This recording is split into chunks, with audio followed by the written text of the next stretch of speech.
الحمد لله رب العالمين،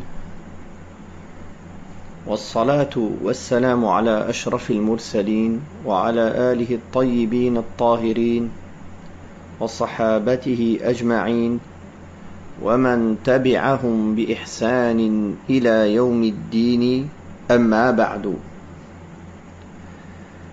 Nous en sommes arrivés dans notre récitation et notre lecture du Coran ainsi que l'explication, l'exégèse résumée des sens qu'il renferme en langue française à la sourate Al-Muddathir, qui est une sourate mécoise qui comporte 56 versets. أعوذ بالله السميع العليم من الشيطان الرجيم. بسم الله الرحمن الرحيم. يا أيها المدثر قم فأنذر وربك فكبر وثيابك فطهر والرجز فاهجر ولا تمنن تستكثر ولربك فاصبر فإذا نقر في الناقور فذلك يومئذ يوم عسير على الكافرين غير يسير ذرني ومن خلقت وحيدا وجعلت له مالا ممدودا وبنين شهودا ومهدت له تمهيدا ثم يطمع أن أزيد كلا إنه كان لآياتنا عنيدا سأرهقه صعودا إنه فكر وقدر فقتل كيف قدر ثم قتل كيف قدر ثم نظر ثم عبس وبسر ثم أدبر واستكبر فقال إن هذا إلا سحر يؤثر إن هذا إلا قول البشر سأصليه سقر وما أدراك ما سقر لا تبقي ولا تذر لواحة للبشر عليها 19 وما جعلنا أصحاب النار إلا ملائكة وما جعلنا عدتهم إلا فتنة للذين كفروا ليستيقن الذين أوتوا الكتاب ويزداد الذين آمنوا إيمانا ولا يرتاب الذين أوتوا الكتاب والمؤمنون وليقول الذين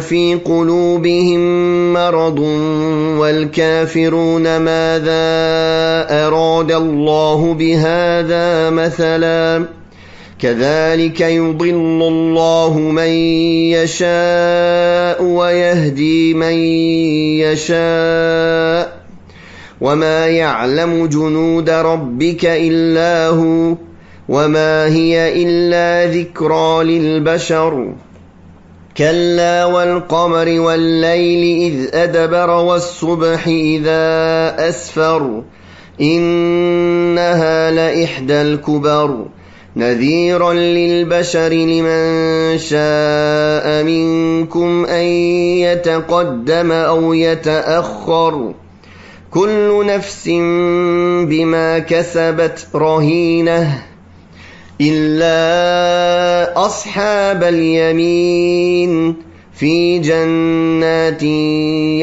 يتساءلون عن المجرمين ما سلككم في سقر قالوا لم نك من المصلين ولم نك نطعم المسكين وكنا نخوض مع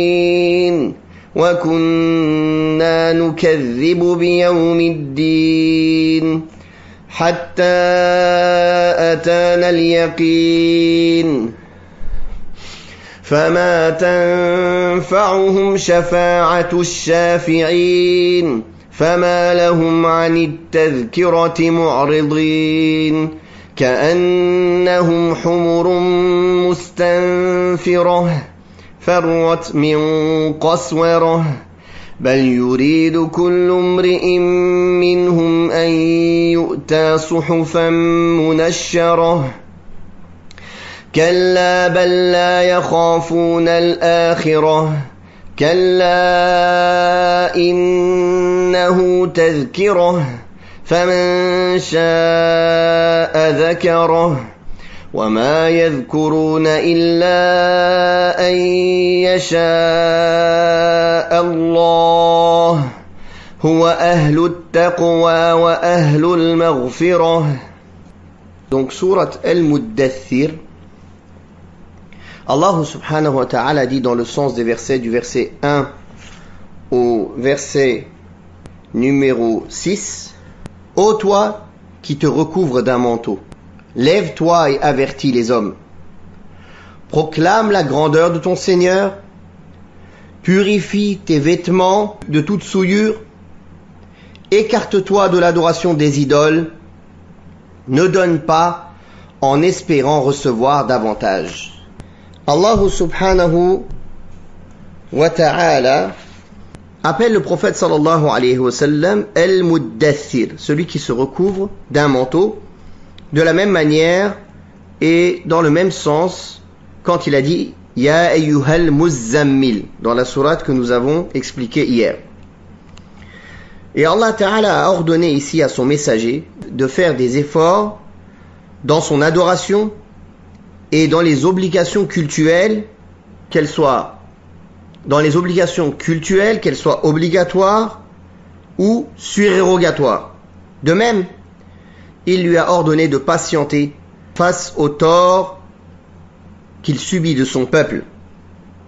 Dans cette sourate, Allah Ta'ala lui ordonne de proclamer son message aux gens en lui disant « Dresse-toi ». Qum fa'andir, dresse-toi et avertis. C'est-à-dire dresse-toi avec sérieux et fermeté et mets les hommes en garde par les paroles et les actes qui peuvent atteindre le but recherché et en montrant la vilaineté et la laideur du polythéisme et des choses contre lesquelles tu mets en garde, afin qu'il soit plus aisé pour eux de s'en détourner. Wa rabbaka fakabbir, et proclame la grandeur de ton Seigneur, c'est-à-dire le fait d'exalter son nom, de proclamer son unicité, et aussi fais en sorte que le but de ta prédication soit le visage d'Allah subhanahu wa ta'ala, afin que les gens te suivent dans cette voie.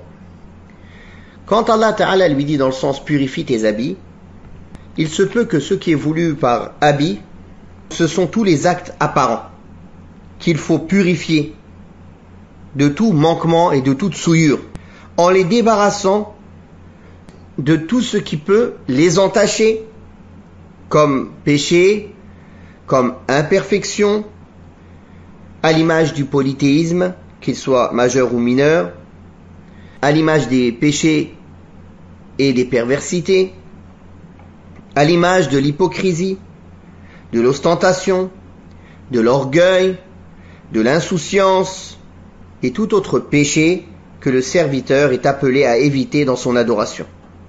De même que l'on peut comprendre par purifie tes vêtements, tes habits, la purification des habits des impuretés, car cela fait partie du perfectionnement de la purification des œuvres, et ceci surtout au cours de la salat, de la prière, au sujet de laquelle de nombreux savants disent que la purification de la souillure est une des conditions de sa validité.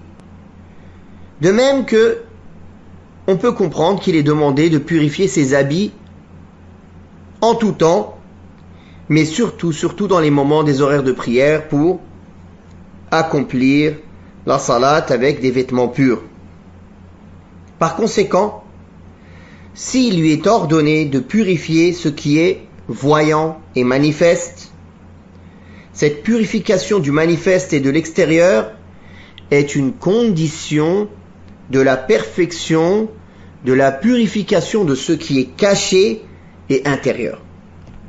Puis Allah tabaraka wa ta'ala lui demande de délaisser et d'éviter les souillures des idoles ou autres, comme on va le voir. Donc, quand Allah ta'ala lui dit, dans le sens évite les souillures, il se peut que par souillure, il faille entendre les idoles et les statues qui furent adorés avec Allah subhanahu wa ta'ala. C'est pourquoi il lui ordonne de les délaisser, de les éviter, de s'en désavouer, ainsi que tout ce qu'il leur est attribué comme paroles et actes. On peut comprendre aussi par souillure tous les actes et les paroles de mal, qui sont un péché et une souillure. Et par conséquent, Allah subhanahu wa ta'ala lui ordonne de se détourner de tous les péchés, qu'ils soient capitaux ou véniels, qu'ils soient apparents ou cachés, y compris le polythéisme et tout ce qui est moindre à cela. Puis Allah tabaraka wa ta'ala lui ordonne de ne pas donner dans l'espoir de recevoir davantage. Wali rabbika fasbir. Puis il lui dit, et patiente dans l'espoir de la récompense de ton Seigneur, ou pour ton Seigneur. Donc quand Allah tabaraka wa ta'ala lui dit de ne pas donner dans l'espoir de recevoir davantage, ou bien, on peut le comprendre dans un autre sens, ne rappelle pas aux gens les bienfaits que tu leur as donnés.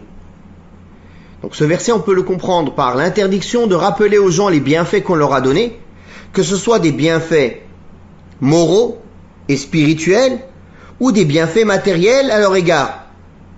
Et ceci en pensant avoir un mérite sur eux du fait qu'on a été bienfaisant envers eux.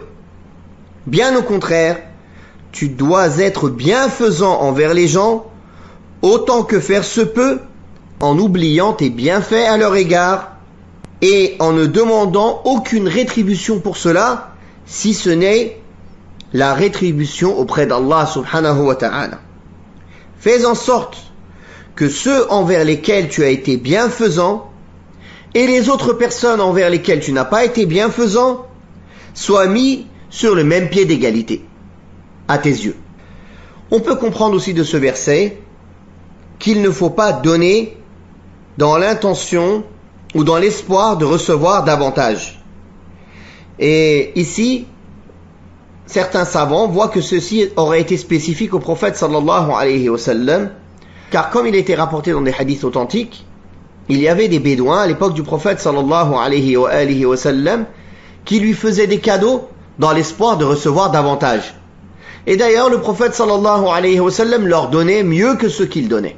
Donc, ce n'étaient pas des vrais cadeaux. Il donnait au prophète sallallahu alayhi wa sallam, tout en sachant que le prophète sallallahu alayhi wa sallam était le plus généreux des gens et qu'il allait leur rendre encore mieux que ce qu'ils avaient donné plus tôt.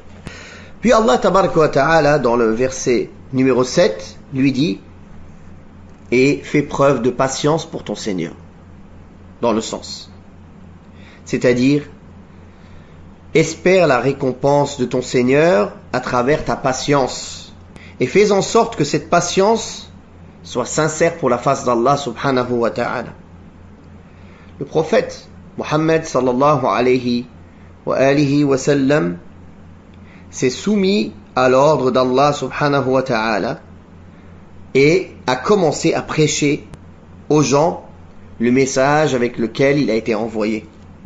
Il les a mis en garde contre l'associaterie, le polythéisme et l'idolâtrie. Il leur montra avec des preuves évidentes toutes les exigences divines.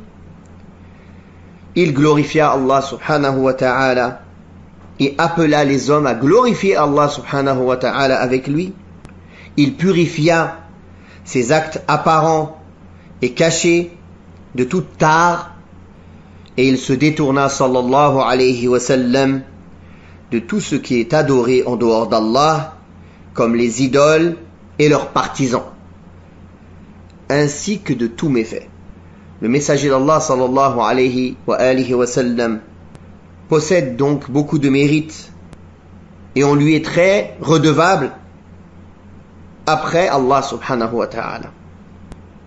Et tout ceci sans demander ni de récompense ni de reconnaissance aux gens, mais il l'a fait pour plaire à Allah subhanahu wa ta'ala et pour accomplir sa mission. Le messager d'Allah sallallahu alayhi wa sallam fit preuve d'une grande patience pour la face d'Allah subhanahu wa ta'ala. Il a patienté face aux désobéissances et aux péchés. Il a patienté face aux décrets difficiles d'Allah subhanahu wa ta'ala et aux épreuves, au point d'arriver au plus haut niveau et de dépasser tous les messagers doués de fermeté. Alayhim salatu wassalam. Puis Allah subhanahu wa ta'ala a dit dans le sens du verset 8 et 9, فَإِذَا نُقِرَ فِي النَّاقُورِ, lorsqu'il sera soufflé dans la trompe. Ce jour sera un jour difficile et dénué de toute facilité pour les mécréants. Quand Allah subhanahu wa ta'ala ordonnera de souffler dans la trompe pour que les gens sortent de leur tombeau et soient ressuscités pour le grand rassemblement du jour du jugement dernier, ce jour-là sera un jour pénible en raison de ses affres et de ses terreurs, sans facilité et sans aménité pour les mécréants, car ils auront désespéré de tout bien et se seront rendus à l'évidence de la perte et du malheur qui les attendent. Ce jour-là sera par contre facilité pour les croyants, comme Allah tabaraka wa ta'ala l'a dit. Puis Allah subhanahu wa ta'ala a dit dans le sens des versets entre le verset 11 et 31. Laisse-moi me charger de celui qui, lorsque je l'ai créé, était seul, à qui j'ai accordé des biens considérables, des fils qui l'entourent, auxquels j'ai rendu la vie facile, mais qui en convoitent davantage. Il n'en sera rien. Il reniait nos versets avec entêtement. Aussi vais-je l'accabler d'un châtiment incessant. Il réfléchit et décida ce qu'il allait dire du Coran. Qu'il soit maudit pour ce qu'il a décidé, puis qu'il soit encore maudit pour ce qu'il a décidé. Il réfléchit de nouveau à la manière de rejeter le Coran, et son visage se renfrogna et s'assombrit. Il tourna le dos à la vérité. Et refusa orgueilleusement de s'y soumettre. Il dit: ce n'est qu'une magie héritée des anciens. Ce n'est que la parole d'un homme. Je le plongerai dans le saqar. Qui te dira ce qu'est saqar? Un feu qui n'épargne aucun vivant et ne laisse aucun mort, et qui calcine la peau de ses hôtes. 19 gardiens en sont chargés.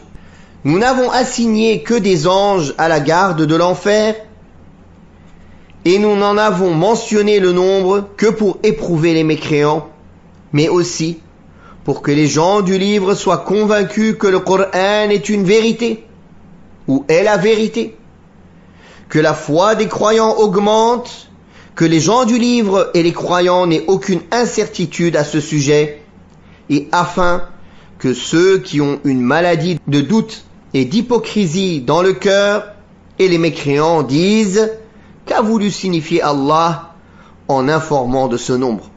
Tout comme il a égaré ceux qui n'y ont pas cru et guidé ceux qui y ont cru. Allah égare qui il veut et guide qui il veut. Nul autre que lui ne connaît le nombre des armées de ton Seigneur. Ce qui a été mentionné n'est qu'une exhortation adressée aux hommes. Donc dans ces versets, on a dit du verset 11 au 31, Allah subhanahu wa ta'ala parle de Al-Walid ibn al-Mughira. Ces versets ont été révélés à son sujet. Al-Walid ibn al-Mughira, qui s'opposait à la vérité et affichait son hostilité à Allah subhanahu wa ta'ala et à son messager, Allah ta'ala l'a fustigé dans ces versets comme il n'avait pas fustigé d'autres mécréants. C'est là la rétribution de tout opposant à la vérité qui mérite l'humiliation dans ce bas monde et le châtiment dans l'autre. Allah Ta'ala dit: laisse-moi seul, laisse-moi avec celui que j'ai créé seul. C'est-à-dire que quand Allah l'a créé, il n'avait ni bien, ni famille, ni autre chose. Il l'a créé, il était tout seul. Puis Allah Ta'ala n'a cessé de lui prodiguer des bienfaits et à qui il a accordé des biens considérables, qui lui a facilité toutes choses, qui lui a donné des enfants qui l'entourent. Donc des biens immenses, des fils qui sont autour de lui, qui sont en sa compagnie. Il jouit de leur présence, de leur aide, du fait qu'il dépense pour lui. Il lui a donné des richesses de ce bas monde, au point où il a reçu tout ce qu'il désirait. Après tous ces bienfaits et ces dons, il en espère encore davantage, c'est-à-dire il espère obtenir la félicité de l'au-delà après avoir obtenu celle de ce bas monde. Oh que non, les choses ne sont pas comme il espère, mais c'est le contraire qui l'attend. Tout cela parce qu'il s'est montré réticent au signe d'Allah subhanahu wa ta'ala. Il a réfléchi, il a examiné la question, puis il s'est renfrogné et son visage s'est assombri par haine et hostilité à la vérité en se détournant de la vérité avec orgueil. Il s'est opposé au signe d'Allah subhanahu wa ta'ala dont il a su avec certitude le bien fondé, mais qu'il a renié. Ces signes, ces versets qui l'ont appelé à la vérité, mais qu'il a refusé de suivre. Bien plus, il ne s'est pas contenté de les rejeter, mais il s'est mis à les combattre et à œuvrer pour les annihiler. C'est pour cela qu'Allah Ta'ala a dit à son adresse, il a réfléchi. C'est-à-dire dans son fort intérieur, il a réfléchi et évalué pour voir quels propos il pourrait utiliser pour traiter de mensonge ce Coran. Malheur à lui, malédiction sur lui, quelle que soit sa réflexion, car il a voulu évaluer une chose qui ne relève pas de son ressort et prétendu faire ce dont il n'a pas les capacités, lui ainsi que ses semblables.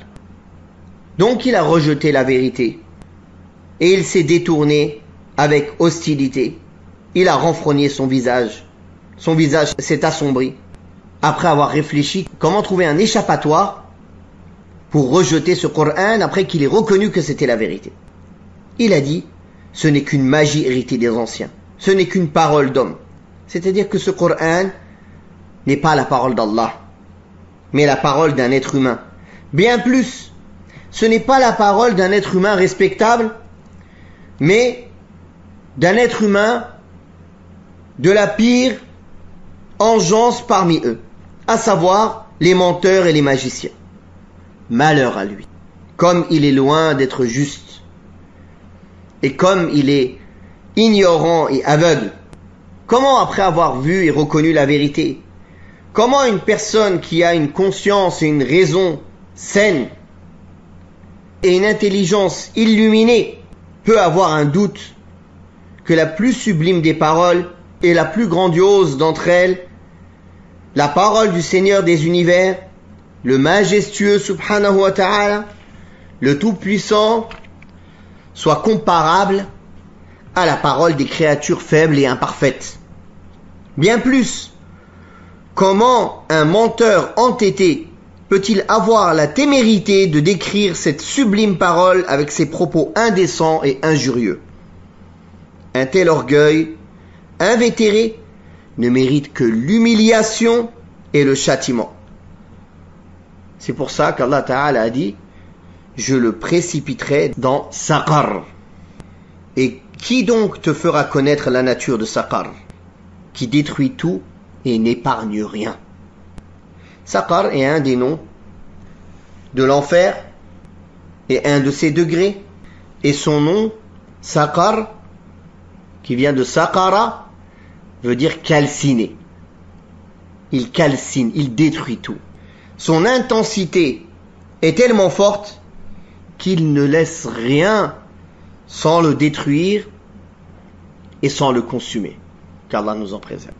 Il consume l'épiderme, c'est-à-dire qu'il entoure les réprouvés de l'enfer. Il les embrasse de son feu et de son intensité pour les consumer complètement.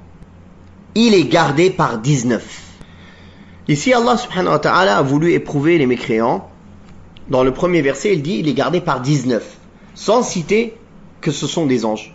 Alors les mécréants se sont moqués, ils ont dit 19, les défenseurs de Mohammed et ses compagnons ne sont que 19. Nous les Qurayshites, on est beaucoup plus qu'eux. On va pouvoir les battre et sortir de l'enfer et entrer au paradis. Puis Allah tabaraka wa ta'ala a cité qui sont ces 19. À la garde du feu, nous n'avons assigné que des anges forts, rudes, qui ne désobéissent jamais à l'ordre d'Allah subhanahu wa ta'ala. Et Allah ta'ala a fait que leur nombre soit une source d'épreuve pour les mécréants. Et ceci pour que ce soit une cause de les châtier et de les punir encore plus et d'augmenter leur affront. Et Allah subhanahu wa ta'ala a fait cela aussi pour que la foi des croyants augmente et que les gens du livre, c'est-à-dire les juifs et les chrétiens, aient foi dans le Coran. Car le Coran est venu confirmer les vérités qui étaient dans leur livre, corriger ce qu'ils avaient falsifié, abroger certaines règles qui étaient présentes chez eux. Alors les gens du livre, s'ils étaient sincères, en entendant ces versets, en entendant les versets qui parlent de l'enfer, des gardiens de l'enfer, les anges, ils vont retrouver une partie de ce qu'ils avaient. Ils vont retrouver confirmation de ce qui avait été révélé aux prophètes avant. Alors ils auront la certitude dans le Coran, la certitude dans le jour du jugement dernier, et ils sauront qu'ils doivent suivre les enseignements de ce prophète Mohammed sallallahu alayhi wa sallam qui est le sceau des prophètes. Mais ce type de tentation est une cause de rajouter de la confusion et des doutes aux mécréants et aux hypocrites, aux gens qui ont des cœurs malades. À la différence des croyants sincères qui, quand ils entendent les versets, quand ils voient les preuves, leur foi augmente et ils s'y soumettent. Et c'est pour cela les mécréants, ils sont dans le doute et la polémique, la confusion totale, et ils disent qu'a donc bien voulu signifier Allah par cet exemple. Ils sont tout pleins de perplexité, de doute et de mécréance envers les signes d'Allah subhanahu wa ta'ala clairs. Et ceci entre dans la guidée d'Allah qui guide ceux qui ont un cœur pur et qui acceptent les signes et qui égare les hypocrites et les mécréants. C'est pour ça Allah Ta'ala dit dans le sens, c'est ainsi qu'Allah guide qui il veut et il égare qui il veut. C'est-à-dire il guide ceux qui méritent la guidée et il égare ceux qui méritent l'égarement. Et Allah Ta'ala fait en sorte que ceux qu'il a révélés à son messager soient une source de miséricorde et d'augmentation de la foi des gens pieux, alors que celui qui l'égare, il fait en sorte qu'elle soit une source de doute et de perplexité et d'augmentation de son égarement. Aussi, il importe aux croyants de recevoir ce qui vient de la part d'Allah subhanahu wa ta'ala et de son messager avec soumission, sans aucun doute ni controverse. Seul Allah connaît ses armées parmi les anges et ses autres créatures. Par conséquent, si vous ne connaissez pas ces armées et que Allah subhanahu wa ta'ala qui connaît tout, l'omniscient, qui est le très informé, vous en parle, vous devez y croire sans doute ni scepticisme. Et ceci est un rappel pour les êtres humains. Cette exhortation, ce rappel, ne sont pas des choses vaines, des histoires que l'on raconte. Un moment où l'on se réunit pour écouter des histoires, pour passer le temps, pour amuser la galerie. Mais ce sont des choses sérieuses, lourdes de conséquences et de sens, graves, ayant pour but d'inciter les gens à faire ce qui leur est utile et à abandonner ce qui leur est préjudiciable. Puis Allah subhanahu wa ta'ala, entre le verset 32 et la fin de cette sourate, dit dans le sens: il n'en sera pas tel qu'il le prétend par la lune, par la nuit qui s'achève, par l'aube qui pointe. Le feu de Saqar est l'un des plus grands malheurs. C'est un avertissement pour les hommes, pour ceux d'entre vous qui veulent avancer vers la vérité ou s'en détourner. Le sort de chacun dépend de ce qu'il aura acquis, sauf les gens de la droite. Établis dans des jardins, ils demanderont à ceux qui se rendaient coupables de mécréance: qu'est-ce qui vous a fait entrer dans l'enfer de Saqar? Ils répondirent: nous n'étions pas de ceux qui accomplissaient la salat, la prière. Nous ne nourrissions pas le pauvre. Nous plongions avec tous ceux qui s'y adonnaient dans de vaines discussions, et nous démentions l'avènement du jour de la rétribution jusqu'à ce que nous vienne la mort. Nulle intercession ne leur profitera. Qu'ont-ils à se détourner du rappel, tels des onagres terrorisés, fuyant devant un lion? Ils ne se satisfont pas de ce rappel, mais chacun d'eux voudrait recevoir d'Allah des feuillets déployés. Il n'en sera rien. C'est plutôt qu'ils ne craignent pas le châtiment de l'au-delà. Le Coran est en toute vérité un rappel, que celui qui le veut en tire une exhortation, mais ils ne peuvent en tirer d'exhortation que si Allah le veut. Lui seul est digne d'être craint, et lui seul dispose du pardon qu'il accorde à ceux qui se repentent. Allah Ta'ala jure ici par la lune, et par la nuit lorsqu'elle disparaît, et par le jour lorsqu'il pointe, en raison des grands signes d'Allah subhanahu wa ta'ala que ces phénomènes recèlent et qui démontrent la perfection du pouvoir d'Allah subhanahu wa ta'ala et sa sagesse, qui démontrent sa puissance, son pouvoir, qui démontrent l'abondance de sa miséricorde et l'immensité de sa science subhanahu wa ta'ala. Allah ta'ala jure par toutes ses créatures, et lui seul jure par les créatures, que la Jehen, l'enfer, est un des plus grands signes. Une des questions les plus fondamentales et les plus cruciales pour les hommes. Une fois que nous vous avons informé de cette question, et que vous l'avez assimilée en connaissance de cause, que celui parmi vous donc, qui veut, s'en détourne, œuvre pour se rapprocher de son Seigneur, et pour obtenir sa satisfaction et sa générosité, et que celui parmi vous qui veut s'en approche, alors celui-là qu'il s'écarte du droit chemin et de la satisfaction d'Allah, comme Allah Ta'ala dit: وَقُلِ الْحَقُّ مِنْ رَبِّكُمْ فَمَنْ شَاءَ فَلْيُؤْمِنْ وَمَنْ شَاءَ فَلْيَكْفُرْ. Dit: telle est la vérité qui provient de votre Seigneur.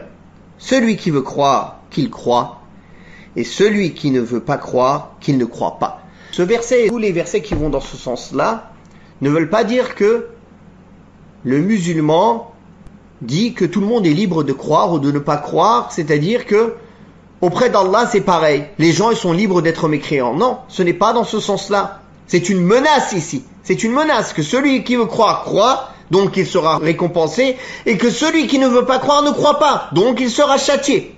Ça ne veut pas dire par là la liberté d'être mécréant. Bien sûr, le musulman ne force personne à accepter la foi. Mais on ne dit pas dans un pays musulman Par exemple, les gens sont libres d'être athées. Non. Car les musulmans ont l'obligation d'appeler à la vérité. Et de ne pas accepter l'athéisme ou quelqu'un qui change de religion, qui délaisse l'islam. De même qu'ils ont le devoir d'appeler les mécréants à l'islam, à la vérité, sans les forcer pour cela. La ikraha fid din. Nulle contrainte en religion. Certains laïcards utilisent les versets dans le Coran comme celui-ci pour dire tout le monde est libre d'être mécréant ou d'être croyant. Il ne faut pas blâmer quelqu'un qui est mécréant. Comment ça, il ne faut pas blâmer? Tout le Coran, il le blâme. Jusqu'au point où maintenant, l'appel à l'unité des religions commence de plus en plus à se répandre, même dans le monde musulman. Chacun suit sa voie, on ne sait pas qui est sur la vérité. Comment ça? Tu as un doute sur le Coran qui dit que la vérité, elle n'est que dans l'islam? Inna ad-din 'inda Allahi al-islam. La seule religion acceptée auprès d'Allah est l'islam. Wa man yabtaghi ghayra al-islam dinan falan yuqbala minhu wa huwa fil akhirati min al-khasirin. Celui qui cherche une autre religion que l'islam, ceci ne sera pas accepté de lui et il sera dans l'au-delà parmi les perdants. Ma kana Ibrahim yahudiyan wala nasraniya walakin kana hanifan muslima. Abraham n'était ni juif ni chrétien, mais il était bien guidé musulman, soumis à Allah. Toute personne qui doute de la mécréance, qui doute de la mécréance des religions autres que l'islam est lui-même mécréant. Puis Allah subhanahu wa ta'ala dit dans le sens, chaque âme est l'otage de ses œuvres. C'est-à-dire qu'il est otage de ses mauvaises œuvres et de ses actes malfaisants qui lui sont attachés et qui ne le quittent pas jusqu'à ce que cette personne mérite le châtiment à cause d'elle. Sauf les gens de la droite. À l'exception des gens de la droite, les gens de la félicité qui ont mérité le paradis et qui sont entrés au paradis par la miséricorde d'Allah subhanahu wa ta'ala, qui ont été affranchis de l'enfer. Ces gens qui sont dans des jardins s'interrogeant au sujet des criminels, dans les jardins paradisiaques, où ils obtiendront tout ce qu'ils voudront et où ils seront satisfaits de tout ce qu'ils désirent, où ils jouiront de la quiétude et de la sérénité, où ils s'interrogeront au cours de leur discussion sur le sort des criminels, qu'ils avaient obtenu ce qu'ils cherchaient, et s'ils avaient vu se concrétiser la promesse d'Allah contre eux. Les uns diront aux autres, savez-vous où se trouvent ces criminels? Ils les verront alors dans le supplice de la Jahannam, et ils leur diront, qu'est-ce qui vous a conduit au Saqar? C'est-à-dire avec quel péché avez-vous mérité d'être dans ce lieu terrible? Ils répondront, nous n'étions pas parmi les prieurs, nous ne nourrissions pas les indigents, c'est-à-dire ils n'avaient aucune sincérité pour Allah, aucune adoration et ni bienfaisance envers les gens. Nous nous plongions dans de vaines discussions, c'est-à-dire des mensonges pour tenter de rejeter la vérité. Nous traitions le jour de la résurrection de mensonges, de chimères. C'est là la conséquence du rejet de la vérité, dont la plus grande des manifestations est la croyance au jour de la résurrection, qui est le lieu de rétribution des œuvres, et le moment où la manifestation du royaume et de la grandeur d'Allah subhanahu wa ta'ala se montre, son jugement équitable entre toutes les créatures. Mais comme ils ont préféré persister dans l'égarement, dans la voie erronée, jusqu'à ce que nous vienne la mort, la certitude, et qu'ils soient morts mécréants. À ce moment-là, il ne leur restera aucune ruse, ni aucun moyen, et la porte de l'espoir leur sera complètement fermée. Aucune intercession, ni médiateur, ne leur sera alors d'aucune utilité, car les intercesseurs n'intercéderont que pour ceux dont Allah sera satisfait. Or, Allah ne sera jamais satisfait des œuvres de ces gens-là mécréants.